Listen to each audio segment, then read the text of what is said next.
السلام علیکم ورحمۃ اللہ ولا حول ولا قوة الا باللہ حسبنا اللہ ونعم الوکیل یا حی یا قیوم برحمتک استغیث لا الہ الا انت سبحانک انی کنت من الظالمین ربنا آتنا من لدنک رحمة وهیئ لنا من امرنا رشدا رب اشرح لی صدری ویسر لی امری واحلل عقدة من لسانی یفقهوا قولی اللهم صل على محمد وعلى آل محمد وأصحاب محمد وأزواج محمد وأمة محمد أجمعين إلى يوم الدين آمين. الحمد لله رب العالمين والصلاة والسلام على سيد الأنبياء والمرسلين وعلى آله وأصحابه أجمعين إلى يوم الدين. الحمدللہ آج 26 جنوری 2025 کو سنڈے کے دن ہمارا یہ پبلک سیشن نمبر 183 ہونے جا رہا ہے. آپ کے یہ ریئل ٹائم کوسچنز پرچیوں کی شکل میں پورا تھدا میرے پاس آ گیا ہے. انشاءاللہ کوشش کروں گا یہ ساری پرچیاں بعد میں کور کروں. پہلے کرنٹ افیئر کے طور پر ایک ایشو میں نے ڈسکس کرنا ہے. اس ویک کا سب سے بڑا کرنٹ افیئر تو ہم خود بن گئے ہیں، اور وہ ہمارے جو محبوب ہیں اور ممدوح ہیں مفتی اعظم پاکستان، بریلوی، دیوبندی، اہل حدیث، اہل سنت کہلوانے والے تینوں فرقوں کے مشترکہ نمائندہ سپریم کورٹ میں مفتی منیب الرحمان صاحب حافظہ اللہ تعالی من الجنت والناس، اللہ تعالیٰ جنوں اور انسانوں سے ان کی حفاظت فرمائے. وہ کل رات کو ہمارے اس چھوٹے سے شہر جیلم میں تشریف لائے. پوری زندگی نہیں آئے، 80 سال سے زیادہ ان کی عمر ہو چکی ہے. اس کی وجہ یہ ہے کہ جیلم تو ایک چھوٹا سا شہر ہے، یہ لوگ تو بڑے شہروں میں جاتے ہیں. جیلم شہر اتنا چھوٹا ہے کہ اگر آپ 2 کلومیٹر کا ریڈیس لے کے ایک سرکل ڈرا کریں نا تو پورا شہر ختم ہو جاتا ہے. ضلع جیلم بہت بڑا ہے، وہ تو آپ 1.5 گھنٹے بھی سفر کرتے رہیں تو ختم نہیں ہوگا. لیکن جو جیلم سٹی ہے نا وہ 2 کلومیٹر کے ریڈیس کے اندر اندر ختم ہو جاتا ہے. اتنے چھوٹے شہر کے اندر ان کا آنا اس وجہ سے نہیں تھا کہ یہاں پہ کوئی سونے کی کان نکل آئی ہے. اس کے پیچھے بھی اللہ معافی دے آپا، ٹھیک ہے، ظاہر ہے کہ وہ ان کی منت مار مار کے کہ جیلم میں اتنا بڑا فتنہ ہے، آپ کو آنا چاہیے، اور یہ اس طریقے سے ان سے ٹائم لیا. اور فرنٹ کے اوپر ظاہر ہے انہوں نے جو کاز رکھی تھی وہ ختم بخاری، اس میں دستار بندی کے لیے ان کو مدعو کیا گیا تھا. اور یہ پروگرام آلموسٹ کوئی 3 ہفتے پہلے فائنل ہو چکا تھا، اور آج سے تقریباً 2 ہفتے پہلے اس کی پوسٹ بھی بن چکی تھی. اس پہ لکھا ہوا تھا ختم بخاری اور دستار بندی. اس وجہ سے میں نے اس سے موضوع بحث نہیں بنایا. میں نے کہا اپنا پروگرام کر رہے ہیں، جس طرح مفتی صاحب فرماتے ہیں کہ ہم اپنے پلیٹ فارم سے اپنا موقف بیان کرتے رہتے ہیں، کرتے رہے ہیں، کرتے رہیں گے. تو میں نے کہا یہ کرتے رہیں گے. مجھے بالکل اس چیز کا خیال نہیں تھا کہ اس میں مجھے جان بوجھ کے گھسیٹا جائے گا، اس لیے میں نے اس سے موضوع بحث نہیں بنایا. انہوں نے ہوشیاری کیا کی کہ وقت گزرنے کا انتظار کیا. پوسٹر پورے جیلم شہر میں لگائے ہوئے تھے، اتنے بڑے بڑے بینر لگے ہوئے، اتنے مہنگے. جب پچھلی اتوار گزر گئی نا، انہیں پتا تھا کہ اب انجینئر صاحب نے اگلی اتوار کو بولنا ہے، تو اس دوران ہم اپنا کام ڈال دیتے ہیں.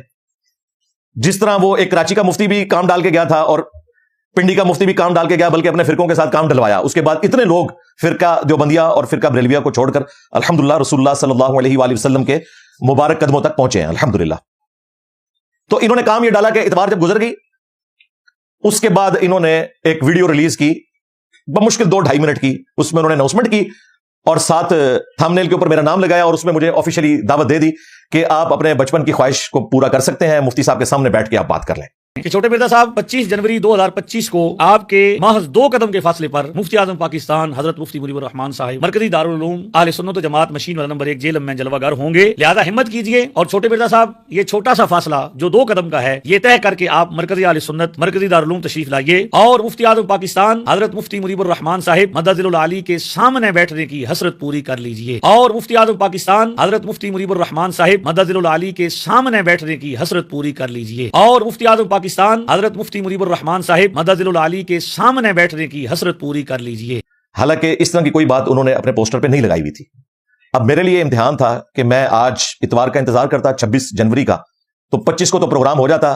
تو جس طرح پہلے 2 مفتی اکیلے جو ہیں وہ بھاگ کے تو اپنے آپ کو فاتح ڈکلیئر کر گئے اور انہوں نے کہا ہماری وکٹری ہوگی، تو یہ مفتی صاحب کے کیس میں بھی یہی ہونا تھا. تو ہم نے دار ارکم اپنی اکیڈمی کی جو کور ٹیم ہے اس کے ساتھ مشورہ کیا.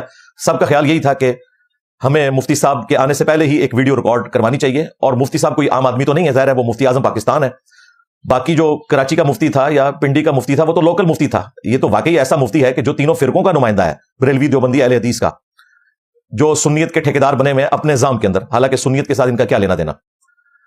تو پہلے ہی ایک ویڈیو ریکارڈ کر دی جائے اور انہیں آفیشلی ہم دعوت دے دیں. اس سے بھی پہلے میں نے ضروری سمجھا کہ ہم مفتی صاحب کے لیے گفٹس بھجوا دیں. وہ گفٹس ویسے تو ہم نے پروگرام کے اندر دینے تھے اگر یہ مناظرے والا لچ نہ فرائی ہوا ہوتا. وہ 3 ہفتے پہلے ہی میں نے جو اکیڈمی کے امیر ہیں ندیم ریاض بھائی حافظہ اللہ تعالیٰ, ان سے میں نے کہا کہ آپ اس طرح کی یہ گفٹ لادا کر دیں مفتی صاحب کو, آپ نے جا کے پروگرام میں دینے ہیں, کیونکہ اس وقت تک مناظرے والی کوئی بات نہیں تھی. لیکن جب یہ ویڈیو آئی اس کے بعد تو ظاہر ہے کہ ان کو بھی اعلانیہ وہاں پر بھیجنا بریلوی عوام کے اندر تو ان کی بھی لائف ونریبل کرنے والی بات تھی, کیونکہ ڈکلیئر تھا یہ معاملہ. ویسے تو میرے والد صاحب بھی پروگرام میں گئے تھے, کیونکہ انہوں نے بعد میں جب دیکھا کہ میں نے گفٹس دیے ہیں تو انہوں نے بلا کے میرے والد صاحب کو میرے نام کا الگ سے ایک دعوت نامہ دیا, والد صاحب کے نام کا الگ سے دیا.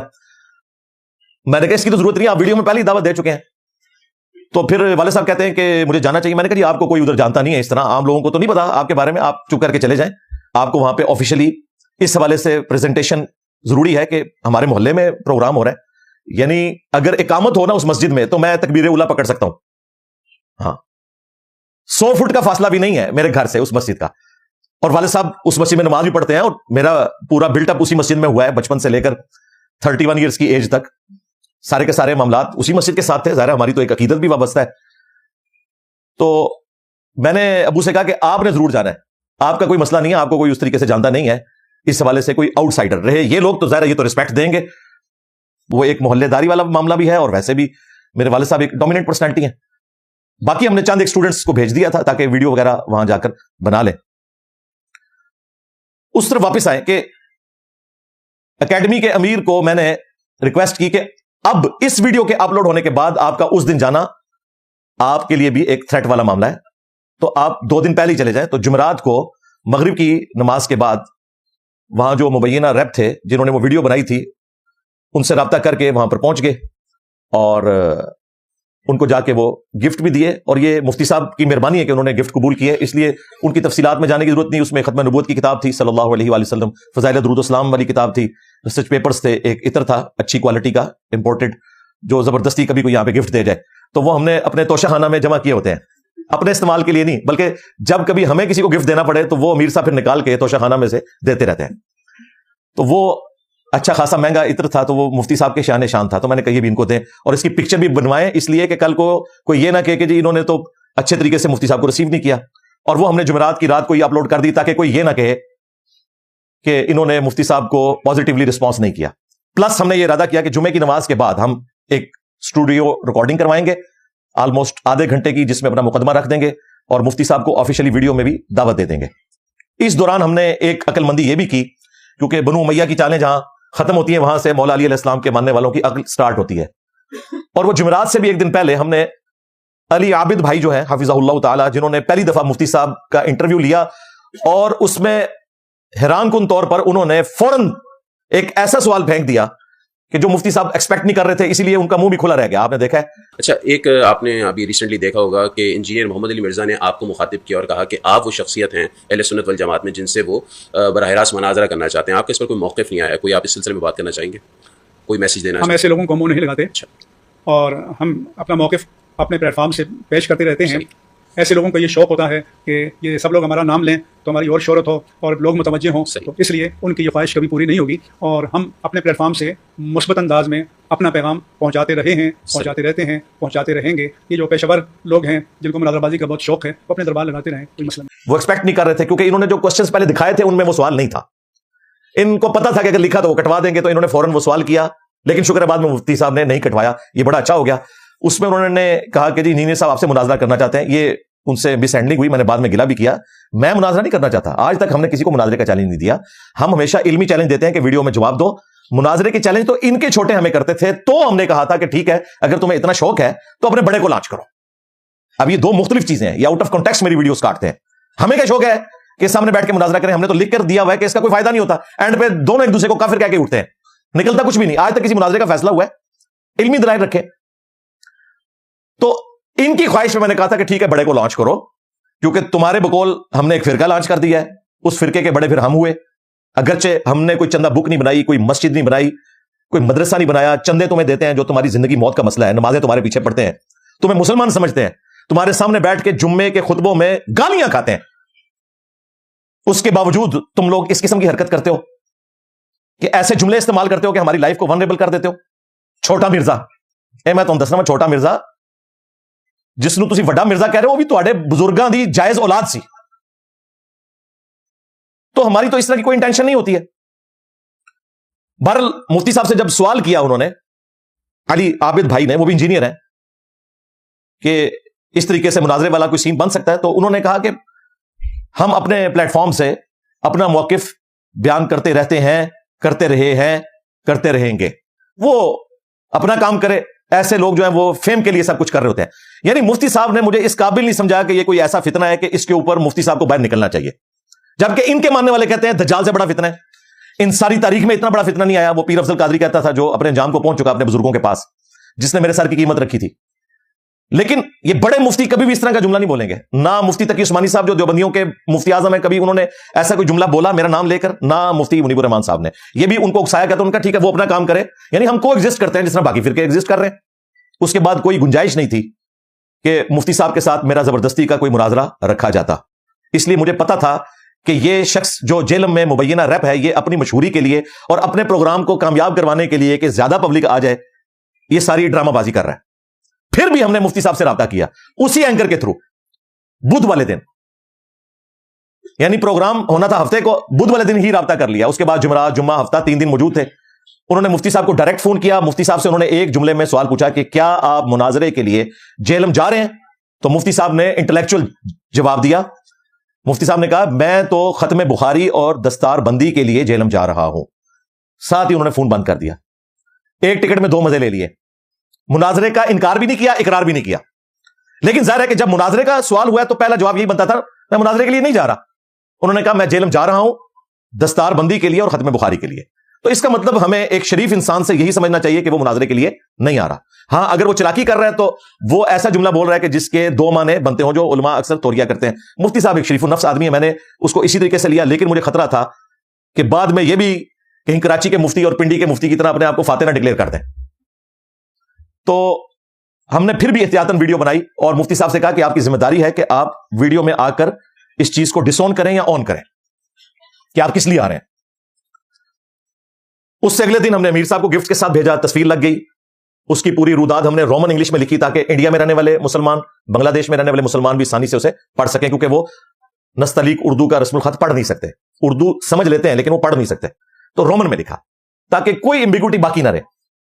اور اللہ کا شکر ہے کہ اس کا اتنا پازیٹیو رسپانس آیا کہ آلموسٹ آپ سمجھ لیں 1.5 دن کے اندر وہ ویڈیو 3 لاکھ کراس کر چکی ہے. میرے خیال سب دیکھ چکے ہیں. جتنی اس کی ہائپ کریٹ ہوئی تھی کوئی کہہ نہیں سکتا, مجھے پتا نہیں چلا. اور آفیشلی ہماری دعوت ان کے یہاں آنے سے 1 دن پہلے ہی اپلوڈ ہو گئی ویڈیو کی شکل میں. اور ہم نے کوئی آپشن نہیں چھوڑا, کوئی ایسا نقطہ نہیں چھوڑا کہ اس میں کوئی کمزور پوائنٹ نکال سکے. میں نے کہا کہ آپ یہاں تشریف لے آئیں, میرے ساتھ تو سیکورٹی ایشوز ہیں اور آپ کی پبلک آپ کو پتا ہے. اور آتے ہی ان کو بھگتنا پڑا. انہوں نے اپنی تقریر کے سٹارٹ ہی میں انتظامیہ کو آڑے ہاتھوں لیا کہ آپ لوگ تو اتنی بدنظمی کر رہے ہیں. اپنے مفتی کو وہ صحیح طریقے سے ٹیکل نہیں کر سکے, اور میں وہاں چلا جاتا تو آپ سمجھ سکتے ہیں کہ کیا ہوگا. اور وہ ویڈیو باقاعدہ ریکارڈ ہے, وہ انشاءاللہ ہم ساتھ لگا دیں گے.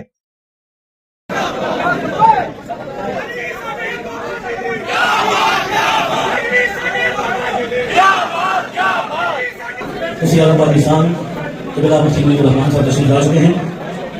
آپ بیٹھ جائیں. سب بیٹھ انتظامیہ کدھر ہے؟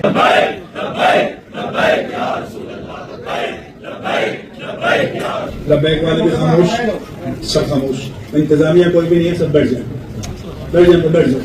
اہل سنت و جماعت میں اور بہت سی جو کمزوریاں در آئی ہیں ان میں سے ایک بد نظمی بھی ہے.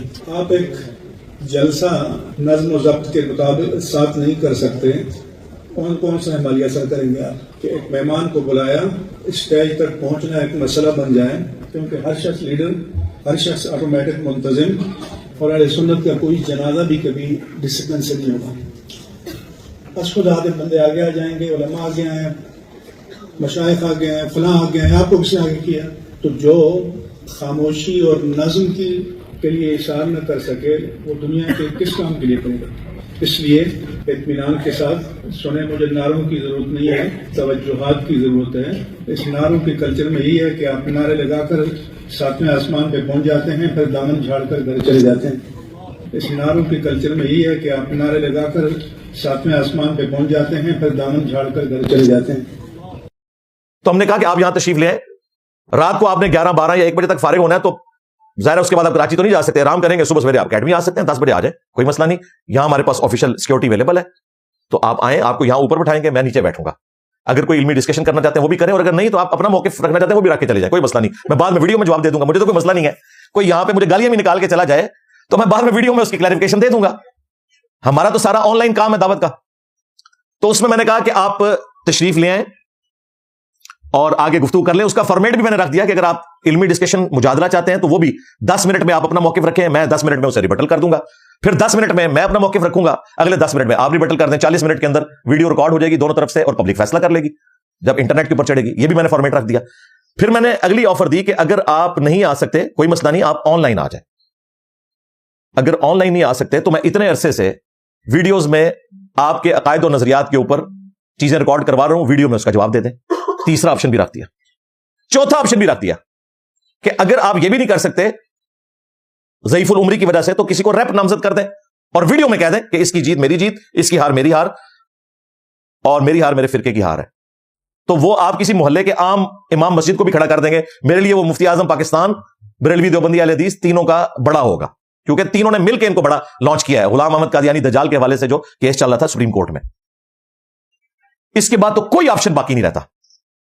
اور میں یہ بھی نہیں کہوں گا کہ یہ جو کچھ ہوا کہ وہ یہاں پر نہیں آئے, رات کو میرا ذکر تک نہیں کیا 1.25 گھنٹے کی تقریر میں, اس کے بعد میں جیت گیا. نہیں, یہ آفر ابھی بھی موجود ہے. کراچی جائیں, تسلی سے سوچیں, جو آپ کرنا چاہتے ہیں کریں. اور یہ بھی آپ کی خواہش کے اوپر, مجھے کوئی شوق نہیں ہے کہ میں آپ لوگوں کو سامنے بٹھاؤں. ہماری دعوت تو اللہ کے فضل سے ختم نبوت صلی اللہ علیہ وآلہ وسلم کی ٹرو دعوت پوری دنیا میں پھیل چکی ہے, جس کا ریئیکشن یہ ہے کہ اس چھوٹے شہر میں اتنے بڑے مفتی کو لانا پڑا. شکر ہے یہ شہر ایک طرف سے جھک نہیں گیا, جتنا وزنی مفتی بلوایا تھا انہوں نے علمی طور پر. رات کو جو ان کی تقریر تھی جی, پورے 10 بجے شروع ہوئی اور 11:15 بجے ختم ہوئی. اور یہ تقریر میں نے لائیو سنی. لائیو اس طرح سنی کہ میرے گھر سے بمشکل 100 فٹ کے فاصلے کے اوپر مسجد ہے, اور جو انہوں نے اندر بڑے بڑے سپیکرز لگائے ہوئے تھے ان کی آواز میرے گھر تک آ رہی تھی. میں گھر کے کمرے میں بیٹھ کے نا پوری تقریر سن رہا تھا. ظاہر ساتھ ہی مسجد ہے. احتیاطاً میں نے کچھ اسٹوڈنٹس کو بھیجا تھا کہ آپ ویڈیو بھی بنا کے لے آئیں, لیکن اس کی نوبت ہی نہیں آئی. میں نے گھر بیٹھ کے وہ ساری تقریر 75 منٹس کی تقریر تھی, تسلی سے سنی. بہت اچھی تقریر تھی. صرف ایک کمزوری تھی کہ میرا کوئی ذکر اس میں نہیں ہوا, لہذا پروگرام تو مر گیا. اچھا, وہ تقریر کیا تھی جی؟ سٹارٹ میں تو وہ انتظامیہ کے اوپر برسے کہ بد نظمی اتنی زیادہ ہے کہ آپ لوگ مجھے ٹیکل نہیں کر سکے. ہر جلسے کے موقع کے اوپر ایسا ہوتا ہے, آپ لوگوں نے بڑی کاز کے لیے کیا کام کرنا ہے. اس کے بعد انہوں نے صحیح بخاری کا تعارف کروایا, اور پھر حجیت حدیث کے اوپر ڈسکشن کی. جو لوگ کہتے ہیں صرف قرآن ہی کافی ہے اور حدیث کو نہیں مانتے, منکرین احادیث, ان کے اوپر انہوں نے نقد کی. اچھا خاصا حصہ اس کے اوپر لگایا. بڑی شاندار گفتگو تھی. اور جو کچھ میں نے نقد کیا ہوا ہے نا اپنی ویڈیوز میں, اس کا صرف وہ 20% تھا. یعنی انہوں نے کوئی نئی بات نہیں رکھی, وہ آلریڈی ہم نے ایک ایک چیز ریکارڈ کروا دی ہوئی ہے. اس کو اس سے بھی بہترین طریقے سے بیان کیا جا سکتا تھا. بہرحال انہوں نے وہ اچھے طریقے سے ڈسکشن کی. اس کے بعد انہوں نے فلسطین کے مسئلے کو بھی ڈسکس کیا, عورت مارچ کے حوالے سے بھی ڈسکشن کی, اور پاکستان میں جو میڈیا کا کردار ہے کہ وہ ہمیشہ ان فلمی ایکٹرز کو ہیرو بنا کے پیش کرتا ہے, اس کے اوپر انہوں نے کرٹیسزم کیا. نعت خوانوں کے اوپر جو ان کا ایک محبوب مشغلہ ہے, ان کے اوپر نقد کی کہ ہم ان قوالوں کو, نعت خوانوں کو پیسے لوٹاتے ہیں, ہمیں چاہیے مدارس میں پیسے دیں. اور اسی طریقے سے نصرت فتح علی خان کے اوپر بھی انہوں نے فتویٰ لگایا کہ وہ انڈیا گیا اور اس نے وہ کلام پڑھا, نہ تیرا خدا کوئی اور ہے نہ میرا خدا کوئی اور ہے. اس کو انہوں نے موضوع بحث بنایا. اس قسم کے کئی ایک ٹاپکس انہوں نے اس کے اندر کور کیے, اور انہوں نے یہ بھی بتایا کہ مدرسے کی جو ڈگری ہے یہ قبر میں اور آخرت میں بھی کام آئے گی. بالکل ٹھیک ہے اگر اس ڈگری کے مطابق عمل کیا تو. اور جو یونیورسٹیز کی ڈگریز ہیں ان سے نوکری مل جائے تو ٹھیک, ورنہ ایک کاغذ کا پرزہ ہے. نہیں سر, کاغذ کا پرزہ نہیں ہے. یونیورسٹیز کی ڈگریز کا یہ فائدہ ہے کہ انسان کا دماغ کھلتا ہے, اور ایسا کھلتا ہے کہ اگر وہ خدا کی طرف آئے تو وہ آپ لوگوں سے بہتر پرفارم کر سکتا ہے. پھر انہوں نے ایک واقعہ اس میں سنایا جس میں انجینئر کا ذکر آ گیا, اور جو انہوں نے جملے بولے ہیں نا, اگر میں بولتا نا تو سیدھی 295C میرے اوپر لگنی تھی. اس لیے میں ایک مرتبہ ڈاکٹرز کو ایڈریس کر رہا تھا, تو میں نے کہا کہ آپ ہیومن انجینئر ہو. ہمارا جو فزیکل میکینزم ہے, جسمانی ساخت ہے, آپ اس کے ایکسپرٹ ہو. تو میں نے کہا جیسے آپ ہیومن انجینئر ہیں اللہ کے رسول بھی ہیومن انجینئر ہیں، اللہ کے رسول بھی ہیومن انجینئر ہیں، اللہ کے رسول بھی ہیومن انجینئر ہیں۔ لیکن ایک انجینئرنگ ڈپارٹمنٹ مینٹیننس کا ہوتا ہے اور ایک پروڈکشن کا ہوتا ہے۔ تو اگر کسی کارخانے کی مشینری کو ہر وقت آئلنگ گریسنگ کی جائے، نٹ بولٹ کس کے رکھا جائے، تمام پرزے آرڈر میں ہوں، لیکن پروڈکشن نہ دے تو کوئی اس کو برداشت کرے گا مالک؟